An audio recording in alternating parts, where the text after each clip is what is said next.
Good morning, friends. Welcome to Bangladesh Degree College. Today we discuss about conservation law. This topic is BSc First Year Physics paper पर। तो आज हम संरक्षण का नियम क्या होता है इसके बारे में अध्ययन करेंगे और यह टॉपिक जो है BSc फर्स्ट ईयर के पेपर पर फिजिक्स का टॉपिक था। तो कंजर्वेशन लॉ मतलब संरक्षण का नियम। तो संरक्षण का नियम क्या कहता है कि जो क्वांटिटी है वह समय के साथ साथ नहीं बदलता है। यहाँ पे आप देख सकते हैं कि conservation law is the statement about any quantity that the value of that quantity does not change with time.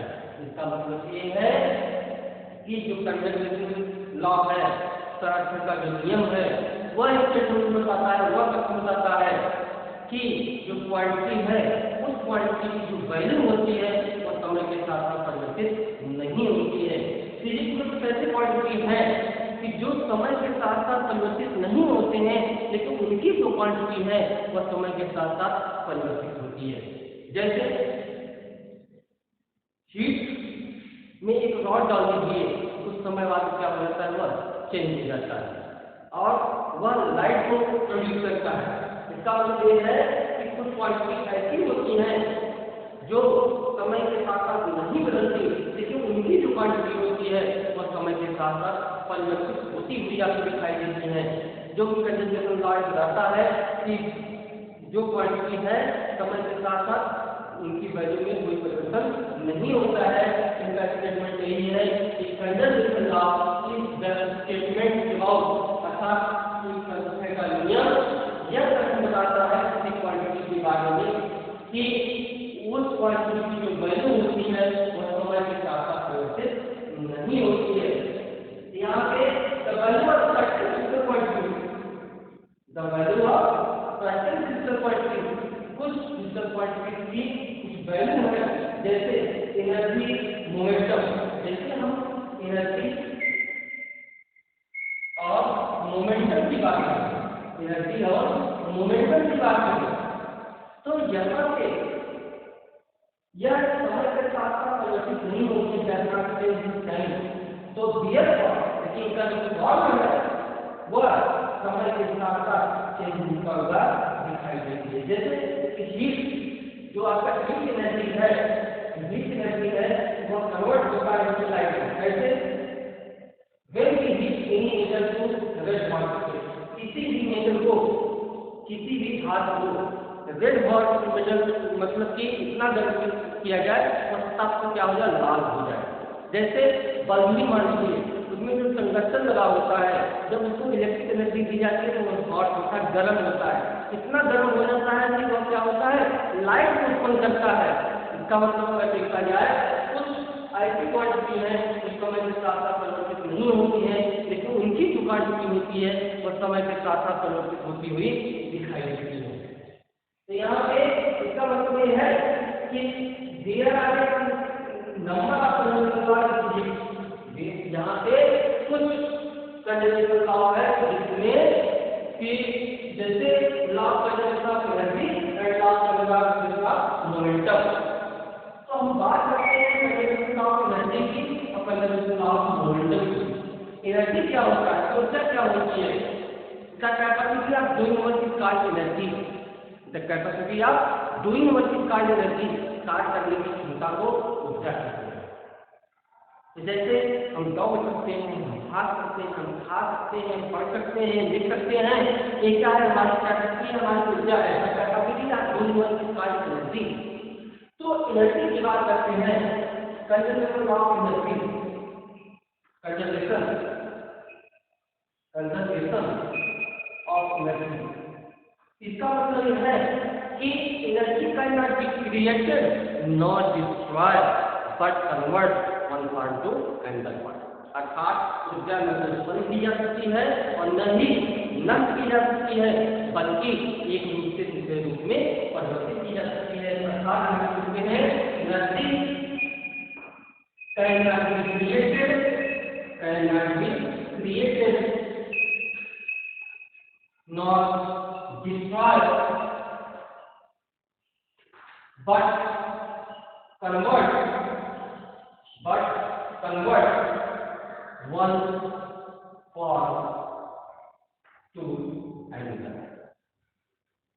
इसका मतलब ये है कि जो ऊर्जा है, एनर्जी है, वह न तो उत्पन्न की जा सकती है और न ही नष्ट की जा सकती है, बल्कि एक रूप से दूसरे रूप में कन्वर्ट की जा सकती है, जिसे हम कंजर्वेशन लॉ ऑफ एनर्जी करते हैं, ऊर्जा संरक्षण का सिद्धांत और ऊर्जा संरक्षण का नियम करते हैं।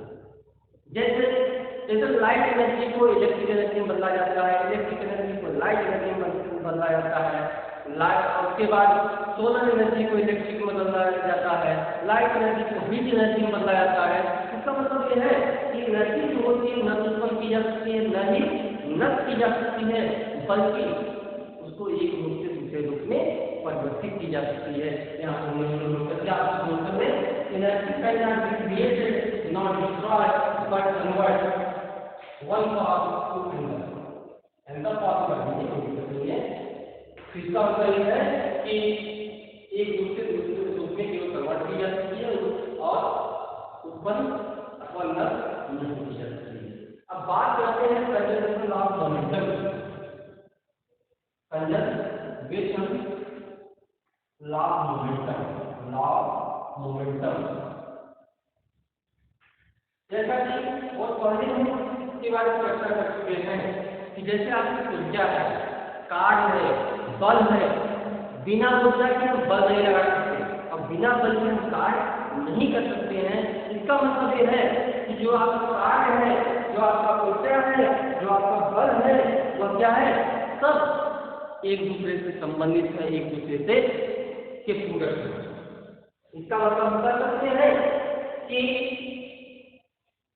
कार्य करने की क्षमता को ऊर्जा करते हैं, किसी चीज पर मतलब कि बल वह ढकाया खिंचाव है, पुश और पुल, अर्थात बल व धक्काया खिंचाव है जो किसी वस्तु की स्थिति को परिवर्तित करता है अथवा परिवर्तित करने का प्रयत्न करता है। इसका मतलब ये है कि जब किसी वस्तु को खींचेंगे या गिरेंगे, जब किसी वस्तु को खींचते हैं, गिरते हैं, तो वहां से ऊर्जा लगती है। क्या लगती है? एनर्जी लगती है। तो तभी उसका पोजिशन जो होता है चेंज होता है। अथवा जैसे कोई बॉडी है, उसको हम गिरते हैं, खींचते हैं, तो हम बल लगाते हैं। अर्थात बल वह कारक है जो किसी वस्तु की स्थिति को परिवर्तित करता है अथवा परिवर्तित करने का प्रयत्न करता है। अब कार्य के बारे में होता क्या है? बल लगाकर किसी भी वस्तु को बल की दिशा में विस्थापित करने की क्रिया को कार्य करते हैं। तो यहाँ मोमेंटम की बात करते हैं, कमरे की बात करते हैं। तो मोमेंटम मतलब दो प्रकार का होता है, एक लीनियर मोमेंटम होता है, एक एंगुलर मोमेंटम होता है। लेकिन जब कंजर्वेशन की बात करते हैं तो यहाँ पे बात आता है, फोर्स की बात आती है। एंगुलर मोमेंटम में टॉर्क कांस्टेंट होता है, यहाँ फोर्स कांस्टेंट होता है। टॉर्क भी एक प्रकार क्या है? कपल फोर्स होता है। जैसे किसी ढक्कन को आप खोलने के लिए, हमेशा कपल अप्लाई करते हैं, जिसको हम बल यूज करते हैं। उसको क्या करते हैं? बल यूज करते हैं। जैसे ढक्कन को खोलने के लिए हम कपल फोर्स अप्लाई करते हैं, तो वहां पे उसको फोर्स ऑफ मोमेंट कहते हैं। वहां से जो मोमेंटम होता है एंगुलर मोमेंटम होता है। और जैसे कोई बॉडी को धक्का देते हैं, वह आगे चलता है, तो वहां से जो मोमेंटम होता है लीनियर मोमेंटम होता है। सिंपली हम कह सकते हैं कि यदि किसी बॉडी पर कोई एक्सटर्नल फोर्स अप्लाई न किया जाए, किसी बॉडी पर अगर एक्सटर्नल फोर्स अप्लाई न किया जाए तो उसका मोमेंटम क्या होता है? कंजर्व होता है। If do not apply any external force on body, मतलब on any body, अर्थात जब किसी भी पिंड पर कोई वायु आरोपित न किया जाए, then its momentum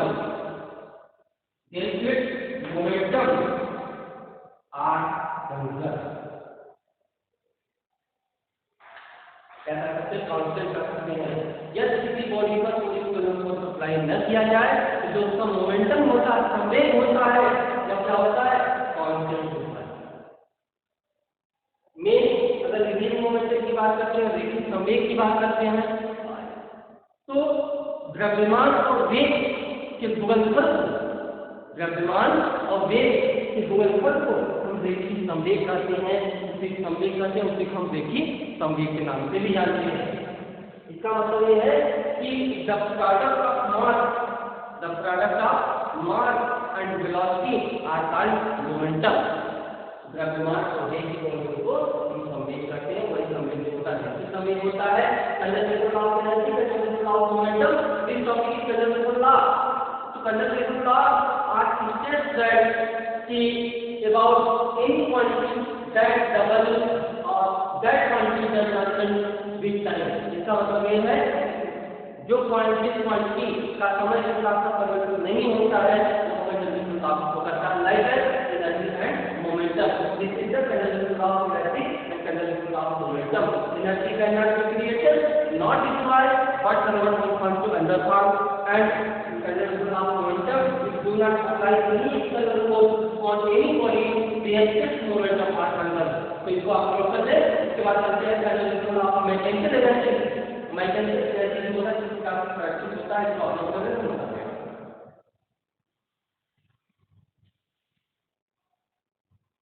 देखिए कंजर्वेशन ऑफ मैकेनिकल एनर्जी अर्थात यांत्रिक ऊर्जा संरक्षण का नियम। यांत्रिक ऊर्जा संरक्षण क्या होता है?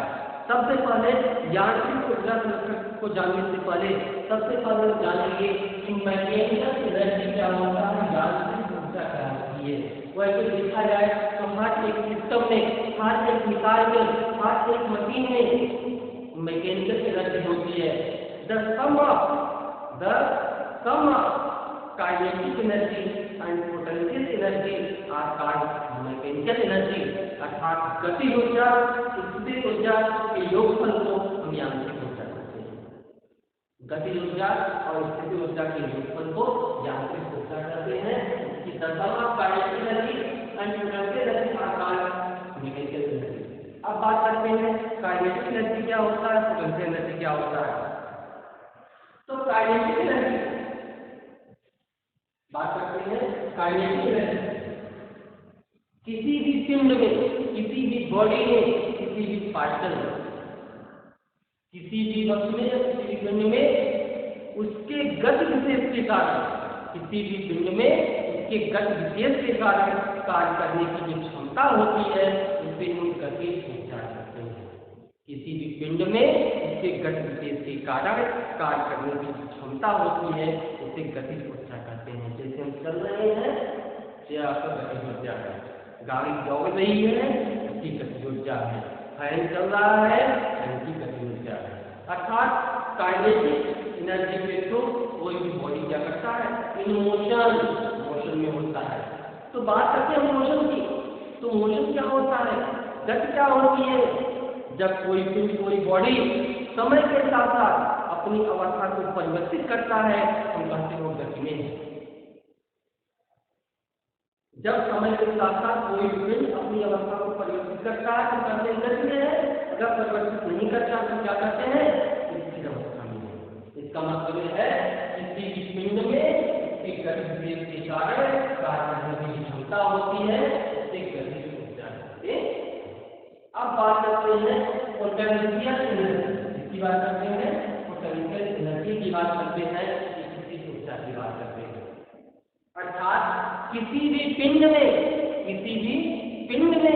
उसके स्थिति विशेष के कारण, किसी भी पिंड में उसके स्थिति विशेष के कारण कार्य करने की जो क्षमता होती है उसे हम स्थिति ऊर्जा कहते हैं।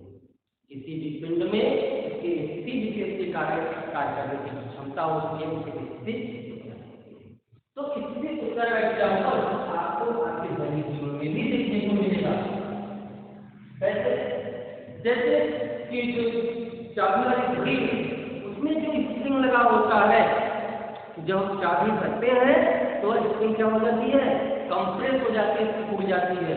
जब सिकुड़ जाती है तो वह एनर्जी होती है, स्टोर्ड एनर्जी होती है, संचित ऊर्जा होती है, स्टोर्ड एनर्जी। तो वो ऊर्जा पोटेंशियल एनर्जी होती है, स्थितिज ऊर्जा होती है। बाद में सुई को चलाने के लिए वही ऊर्जा कितनी हो जाती है, गतिज ऊर्जा हो जाती है। जैसे कि झरने का पानी होता है ऊपर क्या है, पोटेंशियल एनर्जी है, स्टोर्ड एनर्जी है। लेकिन जब वो टरबाइन में गिरता है वही वाटर जो है वो काइनेटिक में कन्वर्ट होकर के टरबाइन को घुमाता है और उससे इलेक्ट्रिक प्रोड्यूस की जाती है। अब बात करते हैं जैसे स्प्रिंग को आप कंप्रेस कर दीजिए, दबा दीजिए। जब स्प्रिंग को आप दबा देंगे उस कंडीशन में जो उसमें एनर्जी होगी वह एनर्जी स्टोर्ड एनर्जी होगी, संचित ऊर्जा होगी, वह एनर्जी ऑलरेडी आपकी क्या होगी, पोटेंशियल एनर्जी होगी, स्थितिज ऊर्जा होगी। तो हम याद करते हैं काइनेटिक एनर्जी को याद होगा कि किसी भी वस्तु में उसकी गति के कारण जो कार्य करने की क्षमता होती है गति ऊर्जा होती है, किसी भी वस्तु में उसकी स्थिति के कारण कार्य करने की क्षमता होती है स्थिति ऊर्जा करते हैं, और गति ऊर्जा और स्थिति ऊर्जा के ऊपर को हम यांत्रिक ऊर्जा कहते हैं। अब बात करते हैं कंजर्वेशन ऑफ मैकेनिकल एनर्जी। एक any change in kinetic energy, गतिज ऊर्जा में परिवर्तन होता है, कोई परिवर्तन of system compensated by equal at opposite changing potential energy of system, तो दियर पर काम करता है। इसका मतलब गति ऊर्जा में चाहे जो परिवर्तन हो, स्थिति ऊर्जा में चाहे जो परिवर्तन हो, लेकिन दोनों का जब सम करते हैं, योग करते हैं, तो हमेशा क्या होता है, कांस्टेंट होता है। तो जब गति ऊर्जा और स्थिति ऊर्जा का योगफल कांस्टेंट होगा तो वह क्या कहलाएगा, कंजर्वेशन ऑफ मैकेनिकल एनर्जी कहलाएगा। यहाँ पे कि काम काट ऊर्जा से बी होता है, जानते हैं इससे पार्टिकल का काम या मोस्ट का या कंजर्वेशन की बात करते हैं, इसका मतलब इसमें जो फोर्स अप्लाई होगा, जो बल अप्लाई होगा वो कंजर्वेटिव फोर्स होगा। तो कंजर्वेटिव फोर्स में आगे क्या होता है, कंजर्वेटिव फोर्स पोजीशन पर डिपेंड करता है, पाथ पर डिपेंड नहीं करता है। तो यहाँ पे जो पोजीशन दिया गया है, जैसे कोई बॉडी है उसका मान क्या है, जम है, कोई पॉइंट ए हो गया, पोजीशन 2 हो गया। तो यहाँ पे हम देखते हैं कि जो पार्टिकल है वह 1 to 2 under any conservative force, any under conservative force क्या कर रहा है, मूव कर रहा है। इसका जो वर्गन होगा तो वर्गन हो जाएगा W = 1 to F dr। तो यहाँ हो जाएगा 1/2 या v2 स्क्वायर 1/2 या v1 square, which is the work energy theorem. यह क्या बताता है, वर्क एनर्जी थ्योरम बताता है। यहाँ पे यह सिस्टम यह क्या है, गेन काइनेटिक एनर्जी। इसका मतलब कि गति ऊर्जा में वृद्धि को बताता है, गेन काइनेटिक एनर्जी बताता है। इन गोइंग फ्रॉम 1 to 2 यह गेन काइनेटिक एनर्जी कहाँ से 1 to 2 कहाँ से गेन करता है, 1 to 2। तो there must be some loss of energy. तो इसका मतलब यह है यहाँ से कुछ ऊर्जा का क्या होता है, लॉस होता है। जब कोई पार्टिकल 1 से 2 तक जाएगा, 1 से 2 तक जाएगा, उसके गति ऊर्जा में क्या होता है, कुछ परिवर्तन होता है। जब परिवर्तन होता है तो एनर्जी क्या होता है, लॉस होता है। Some loss of energy any other mass within this particle and that loss has been experienced in form of gain kinetic energy. यहाँ पे जो कुछ एनर्जी जो लॉस होता है वह गेन काइनेटिक एनर्जी के फॉर्म में होता है। As in case of conservative force के केस में वर्कडन, कंजर्वेटिव फोर्स के केस में जो वर्कडन होता है वह ऑलरेडी इनिशियल और फाइनल पोजीशन पर डिपेंड करता है, उसके पास निर्भर नहीं करता, हमेशा इनिशियल और फाइनल पोजीशन पर डिपेंड करेगा वर्कडन। इस केस में कंजर्वेटिव फोर्स के केस में इसका मतलब ये है कि यह जो देयरफॉर बी की कंसीडर करते हैं कि द लॉस ऑफ एनर्जी के form of energy which depends on position. इसका मतलब जो लॉस ऑफ एनर्जी है वो पोजीशन से डिपेंड कर रहा है, वह एनर्जी पोजीशन एनर्जी होगी, पोटेंशियल एनर्जी होगी, kinetic energy. So we say that तो हम ये कहेंगे कि काइनेटिक एनर्जी इंक्रीज कर रहा है, पोटेंशियल एनर्जी करता है। इसका मतलब कि U1 minus U2 equal to 1/2 m V2 square minus 1/2 m V1 square को लिख सकते हैं U1 माइनस U2 बराबर K2 माइनस K1।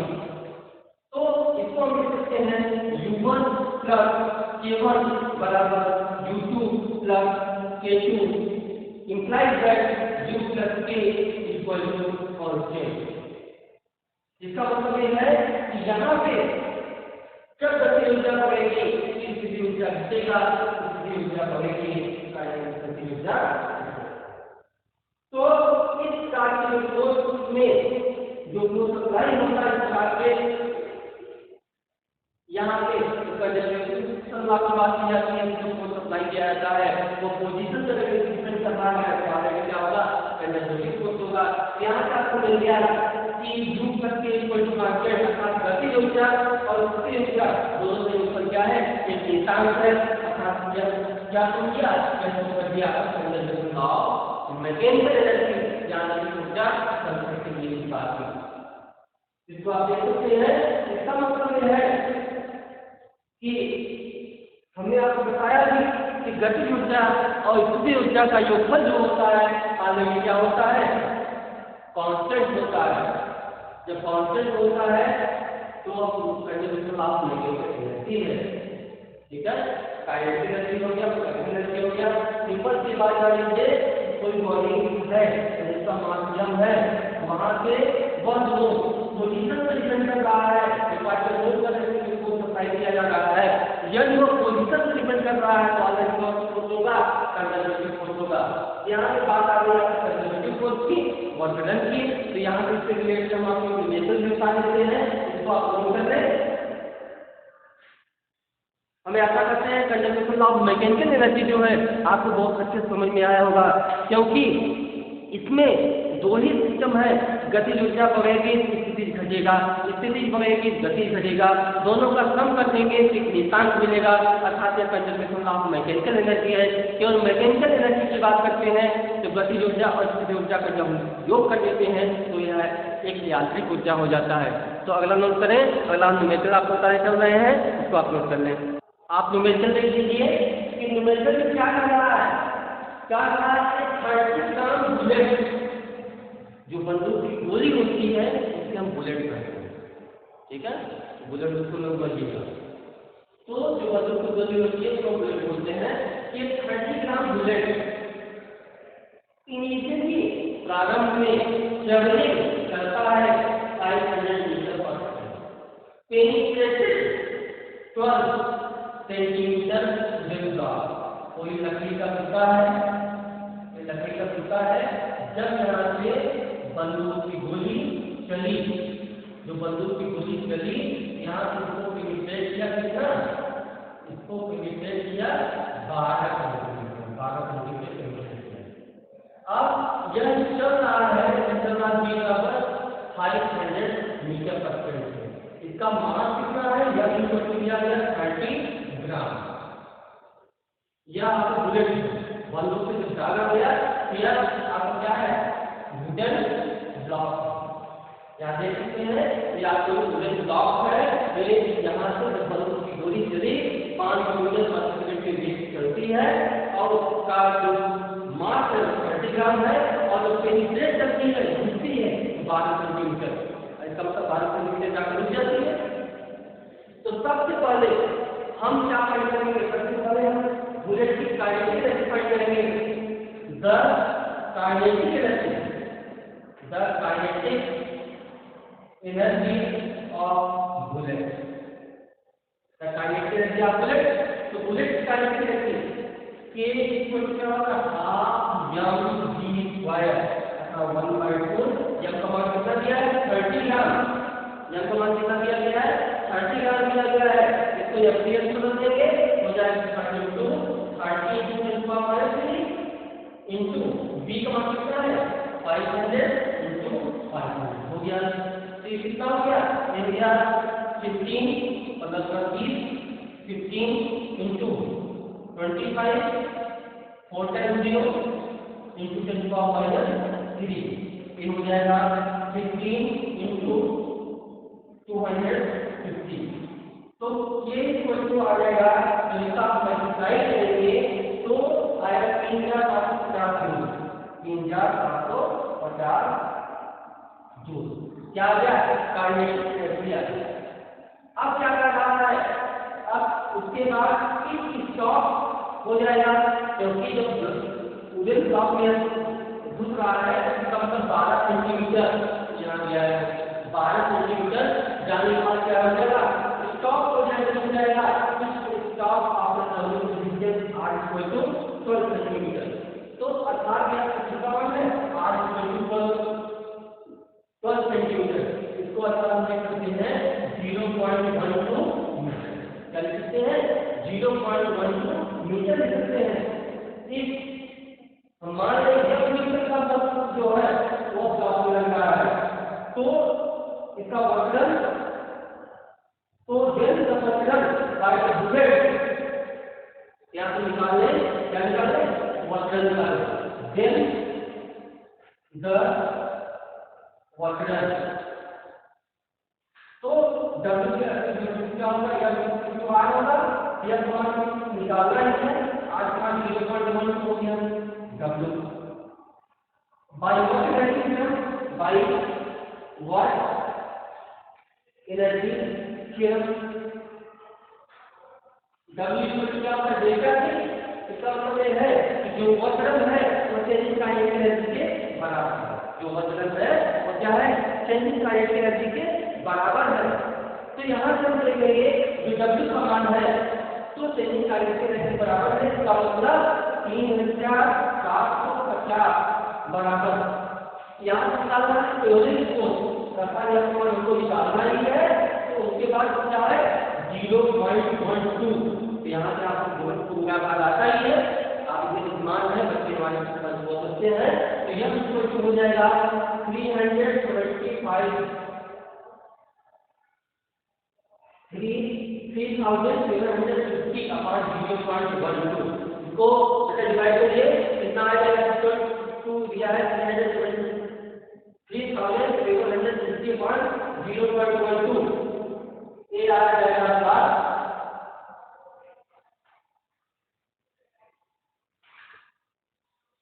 3150 नहीं, ये आ जाएगा 31,250 न्यूटन। न्यूटन जो होता है वह बल का मात्रक होता है, यह फोर्स की यूनिट है। इसका मतलब जब कोई चीज का बुलेट किसी ब्लॉक को दागा जाता है, 500 मीटर पर सेकंड बिल्कुल सब स्टार्टिंग है, वेलोसिटी है, तो 12 सेंटीमीटर ब्लॉक में होता है, इस ब्लॉक को जो आरोपित बल होगा और इससे ज्यादा न्यूटन का बल होगा। हम आशा करते हैं यह वीडियो आपको बहुत अच्छा लगा होगा। कंजर्वेशन ऑफ मैकेनिकल एनर्जी हो गया, कंजर्वेशन लॉ हो गया, कंजर्वेशन लॉ में आपको सीधा जाना कुछ ऐसी क्वांटिटी होती है जिसमें जो समय के साथ साथ परिवर्तित नहीं होती है, लेकिन उनकी जो क्वांटिटी होती है समय के साथ साथ परिवर्तित होती है, या जिसमें कंजर्वेशन लॉ ऑफ एनर्जी है, कंजर्वेशन लॉ ऑफ मोमेंटम भी होता है। यहाँ पर हमने आपको बताया conservation law of mechanical energy, उसके बाद एनर्जी मोमेंटम, ठीक है। इसको आपका टॉपिक पूरा हुआ, आपका जो पीडीएफ होगा आपका नेट पे मिल जाएगा। नेक्स्ट वीडियो का आप इंतजार करिए, तब तक के लिए धन्यवाद।